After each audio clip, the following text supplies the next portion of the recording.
Hi, Aidy Burrows here, and welcome to this Getting Started in Modeling for Blender 2.8. This video is kind of a modeling crash course in Blender. We already did a version of this for the hard surface modeling course in 2.79, and I think that's probably still worth checking out. Seeing how we're putting out this 2.8 update though, it fits that we should revisit this topic here. Here we're going to fly through an answer to the question, what are the basic standard modeling tools? What are we considering the fundamentals that we should all be aware of as 3D modelers? We have our object mode, we have our edit mode, we have other things like sculpting, but we're not going to muddy the waters here, just keeping things very simple with core polygonal modeling tools. I'd be comfortable handing out some sort of modeling passing grade to anyone simply aware of these things. Having at least a brief working familiarity with all of these things would make you well equipped to at least be able to approach most modeling challenges. So if that's you, then congratulations, you've got a lot of 3D power at your disposal. And if not, well, we'll do a whiz through of all that in a moment. But before all of that, it's very easy to not achieve a passing grade here with just one missed detail.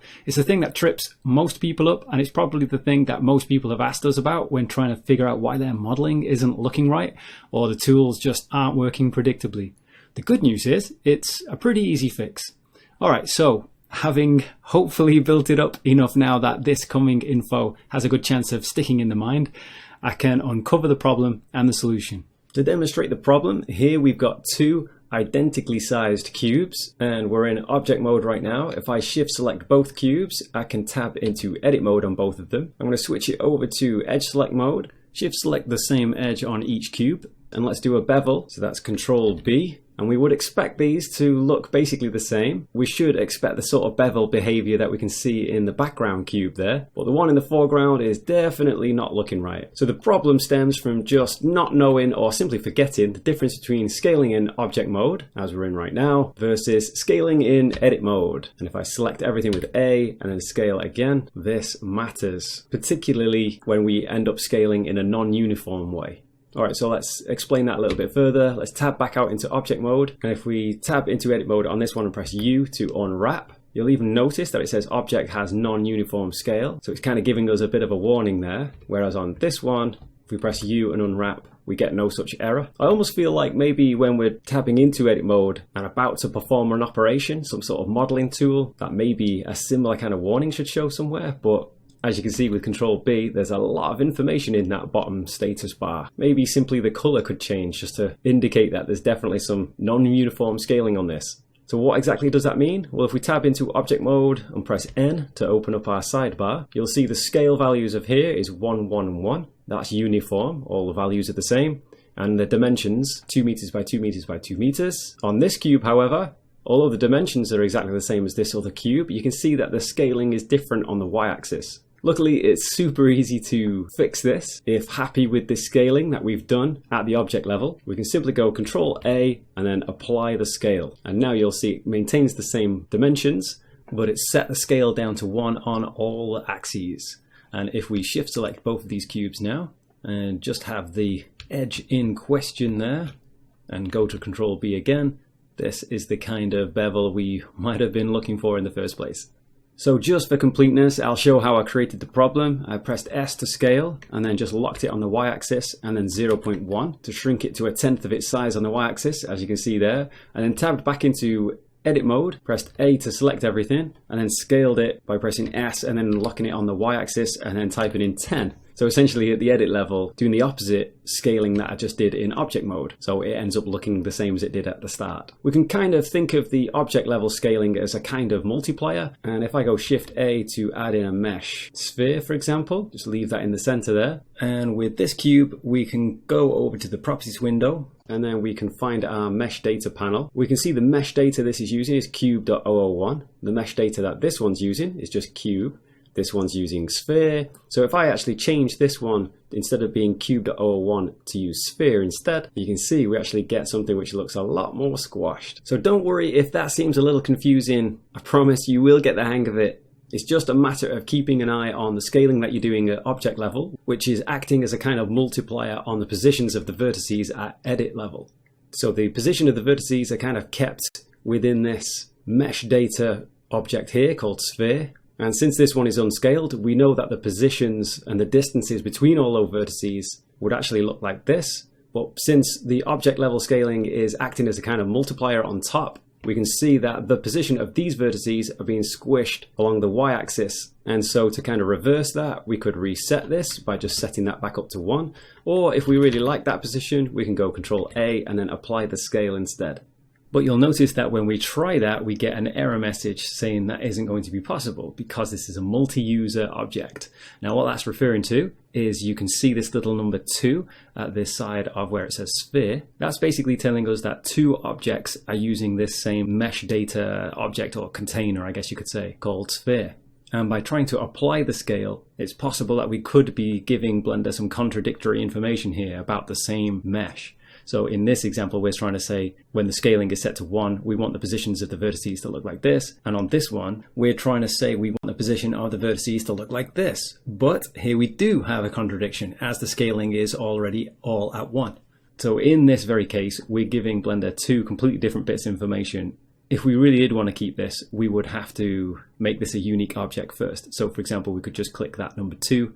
And you can see now there's no number at the end here. This is just a unique instance of this mesh. If we look at the pull down, there's our 3 unique mesh objects or containers, I guess you could say. And now if we were to go Ctrl A and apply the scale, that's going to be no problem. All right, so we've dwelled on that for a while, but it really is the most important thing to bear in mind. And if just looking for the simplicity in it all, before we go into edit mode to start working, just make sure the object scaling is all at 1.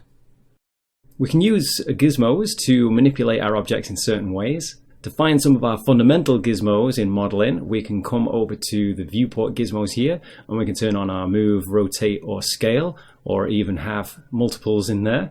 Another way is to come over to the tool shelf with T, and then you can see we have access to similar gizmos here. Once one of those are active, we can then click on one of the handles, in this case the X-axis, and move that wherever we might like.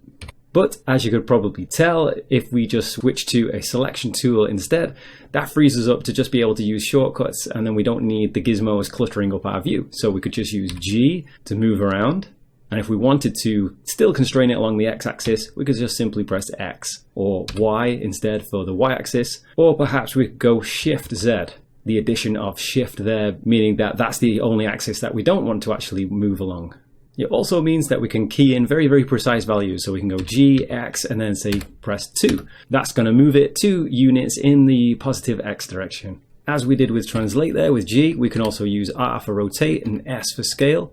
And the same constraints apply, so S and then X just to scale on the X-axis, and then say use some numerical value like 2 to scale that up twice as large on the X-axis in this case. We also have our last tool. So for example, in this case, we've got the resize. There's the 2 that we just did. We can also show that at the location of the cursor with F9. Definitely useful to be able to alter things after the fact there. We can also undo with Ctrl Z, and we can find those sorts of commands in our edit menu. There's our undo, and there's our redo with Shift Ctrl Z. We also have our undo history and also repeat last. So if we were to go G, X, and then 2, it's pretty handy to be able to go Shift R and Shift R and Shift R and keep doing that until we repeat, until we actually do get it where we wanted. Or enough times for whatever that last tool might happen to be. Sometimes our modeling has to be a little bit more precise or at least aligned with something. And so in that case, we're going to need to be aware of our snapping options. Currently we're snapping in increments by default. And if we bring open our sidebar with the N key, we'll see our location is all rounded off there, so it's all on the grid anyway. But if it was slightly off, we could press G and then X and then hold down Control to move our object incrementally along our grid, in this case in 1 meter unit sizes. But notice how it isn't actually snapping to the grid until we indicate that we really do want to snap absolutely. So that will round things off for us. So now when we press G and then hold X and then hold Control, we'll notice, at least on the X-axis anyway, it's going to round us off. It's going to give us the absolute value. We could just click this icon, of course, to initiate our snapping, but I think leaving it off and using the Control key to toggle it is the way to go. Talking of snapping, we also have our snap menu with Shift S. That's going to, for example, allow us to place our selection to the grid. Or if we shift right click over here to place the cursor, we can go shift S and put the cursor to what we have selected instead, or maybe to the world origin, back to 0, 0, 0, and a whole bunch of other options. Another pie menu is useful to know for our modeling purposes is the period key on the QWERTY keyboard, not the period on the numpad. So the period on the QWERTY keyboard, or the full stop, depending on where you are in the world. That's going to show us our pivot point menu. This is going to be the same menu that you can find up here. Something else interesting, if we hit the full stop again, or the period, to open up our pivot point pie menu here, is that we have this only locations option, meaning it's going to restrict our ability to rotate and scale here. We can also come over to our options pull down, and you'll find that's another place we can find our locations option there, which we can uncheck again. We also have just our origins, meaning that little orange dot that we've got on our cube there is going to move instead of the actual geometry of the cube itself. I'm going to undo that with Ctrl Z though, and then turn that option off again. And of course, we must know that it's X to delete an object. Let's undo that though with Ctrl Z, as we should know about the right click menu as well. And one of the important ones on here is the shade smooth or shade flat. More about shading a little bit later on. And while here, notice we have our set origin options there, giving us another way to manipulate that little orange dot that we've got, which typically tend to be by default in the very center of our primitive objects. And it's the position of that little orange dot that we'll see up here, represented in our location field. At that point, that's pretty much everything on an object level. Some of that is going to apply to edit level, but let's get into it. Let's switch over to edit mode. I'm just going to use the tab key to jump into that. And here you'll see we've got access to our verts, edges and faces, of course. And the hotkeys for these are 1, 2 and 3. We can also hold shift to have a kind of multi-select. Now we can just go ahead and select a vertex, edge or face. I'm just going to press 1 to clear that and just have vertex selection on though. Let's talk about a few more menus. We've got Ctrl V for the vertex menu, Ctrl E for the edge menu, and we've got Ctrl F for our faces menu. We'll find some pretty useful stuff there while modeling. Again, we have our right click menu, and many of the tools we'll find between those 4 different menus mentioned there. Otherwise, of course, if we don't find them there, we may find them amongst our menus here. And if we want to dig even deeper, we have, of course, our search menu. We definitely would want to know about Shift D to be able to duplicate. We want to keep an eye out on this really, because we could actually just select a single vertex and Shift D to duplicate that and have that thing just floating, not really connected to anything. That wouldn't actually render though, of course. We would need a face for that. So we need to know the opposite, which is X to delete that vertex. We can also take a vertex and press X and actually dissolve it as well. That's kind of like a softer delete as compared to the actual delete itself. Removes everything associated with it, even the face. I'm going to undo that though, and instead press 3, and then we can select the whole face in one click, and then just press X to delete. Any of these first options actually should just delete that face and all the geometry associated with it. Now, when we were talking about floating vertices, I'm going to switch into vertex select mode by pressing 1, and then I'm going to shift select these 2 opposite ones and just talk a little bit more about that sort of floating geometry by pressing F to create an edge between those vertices there. Now that isn't very good modeling there, because if we press G and then Z and lift that up, you can see there we have another floating bit of geometry. So while we were able to fill in the distance between those vertices with an edge, it wasn't quite what we wanted in that case. I really wanted to split the face, so I'm going to undo that, Ctrl Z, and instead press J. Now we might be able to see by switching to face select mode with 3, that is now 2 separate faces. And just to show what this edge looks like, I'm going to switch with number 2 to edge select mode and then press G and then Z and then move that up. And we can see that is really completely part of this whole geometry now. This isn't floating at all. So switching back to face select mode, I'm going to shift select both of these faces and press X to delete those faces, and then press 2 to move into edge select. And then I'm just going to shift select these and then press F. And then you can see not only are we creating edges, we can also create faces with our fill command. Sometimes when modeling, we'll want to increase the geometry all over the mesh. So for example, I can press A to select everything and right click and then just subdivide. And now we've got 4 faces where there was 1 on every single face of the mesh that was selected there. That's kind of similar to coming over to our modifiers and then adding in a subdivision surface modifier. In the way that we did it there was in a simple setting.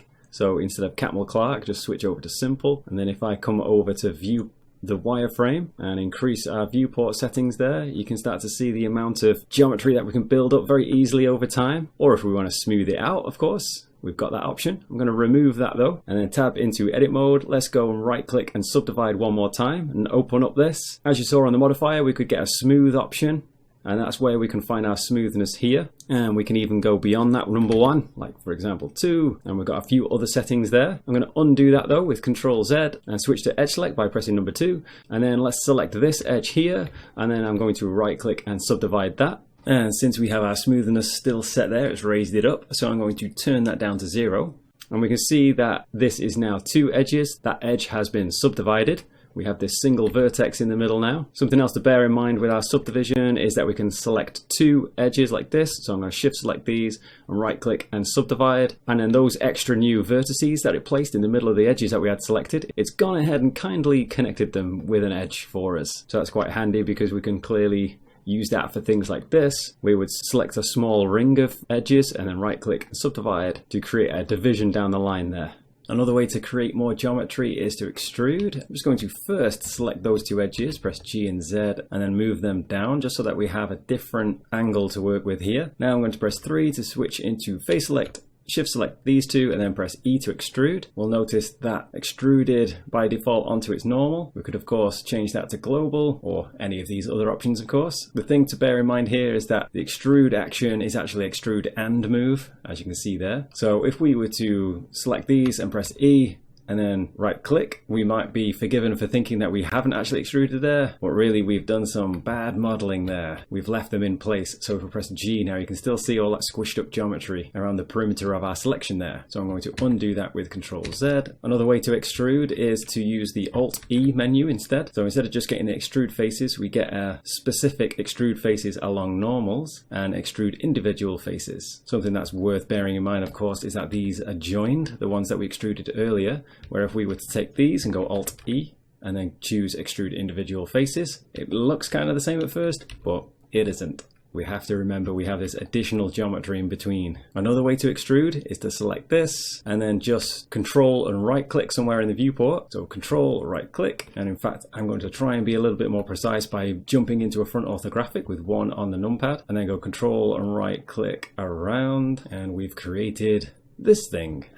Another way to create more geometry is to inset. So I'm going to select this and shift select this and press I to inset. And then if I press I again, we can switch to individual insets, not too dissimilarly to extruding individual faces. I'm just going to press I again to toggle back, and then left click to place that into position. Earlier, I slid down a little bit of geometry to be able to create this extruded section at an angle, but what I probably could have done instead is just bevel, and that's another important one to know. Ctrl B to bevel, or sometimes called chamfer. And you can see we get a whole bunch of options with that as well. Let me grab these edges, and let's do Ctrl B again, and scroll the mouse wheel to create a nice little bit of curvature in that bevel. It's also possible to just bevel the vertices instead. I think it's probably worth switching to vertex selection. Select that vertex there, and instead of going Ctrl B in this case, we can just use the shortcut Ctrl Shift B, and then we can scroll the mouse to see how many segments we want, or whatever we want to do with this beveled vertex.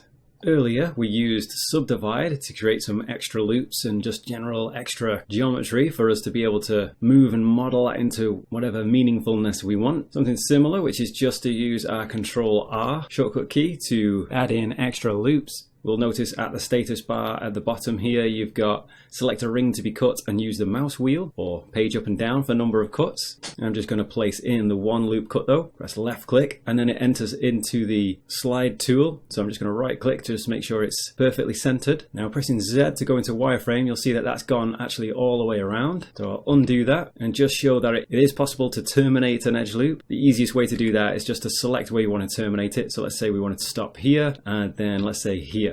And so I'm just going to hide those with H, and then Ctrl R to drop that in, right click to cancel the move, and you can see it terminates at those hidden parts there, and then just Alt H to bring them back. I'm just going to undo that again with Ctrl Z a few times and deselect with Alt A. Let's take a quick look at the knife tool. So with K, We can jump in there, and then again in the status bar here we've got lots of options, and to do a similar kind of cut as we just did actually, we can hold Control and that will snap to the midpoint, and I'm just going to click on that edge there and hit enter to confirm that, and then just again K, click from that point and hold Control and then click enter, and then we have a similar kind of loop that goes around terminating at those same areas.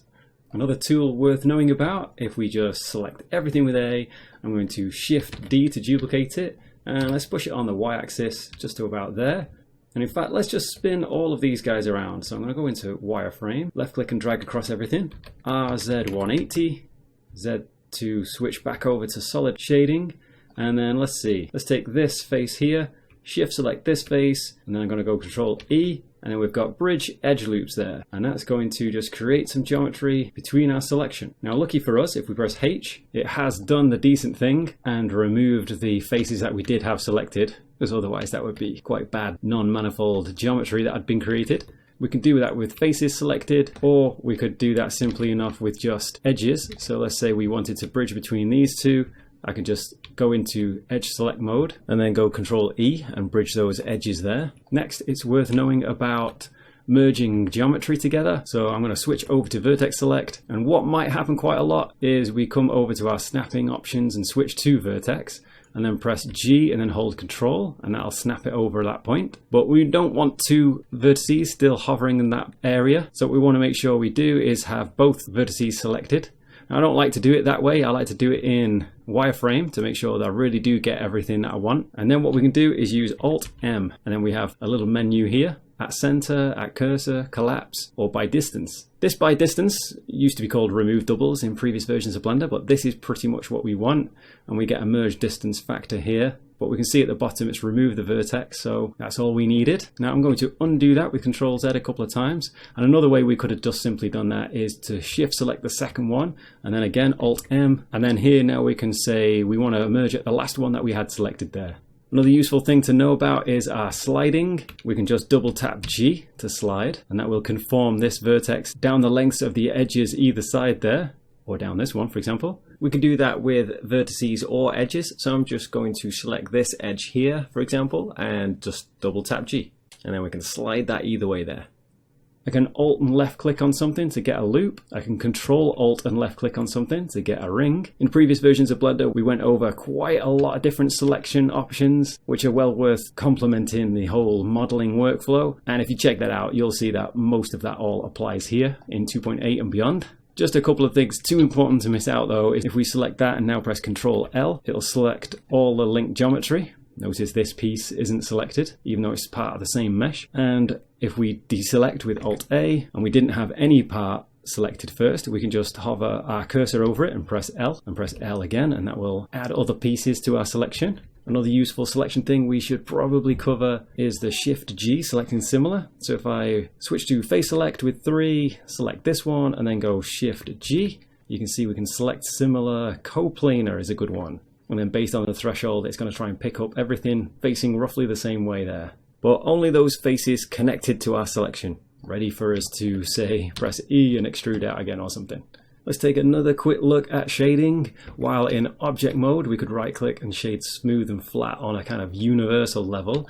But we can also go in on an individual face level. So let's grab, say, these faces, then we can right click, and then we have our shade smooth and shade flat options. If I shade those smooth, you can see that something's kind of happening there. But we can also come over to our edge select and decide whether we want to, say, maybe select these and right click. And instead of marking smooth and flat, we'll see that we have these mark sharp and clear sharp options. So if I just mark them as sharp, and actually these two as well, Control E, mark sharp, and you'll notice that things still seem to be shaded in a soft kind of smooth kind of way, like it's trying to bend the normals around the corners there.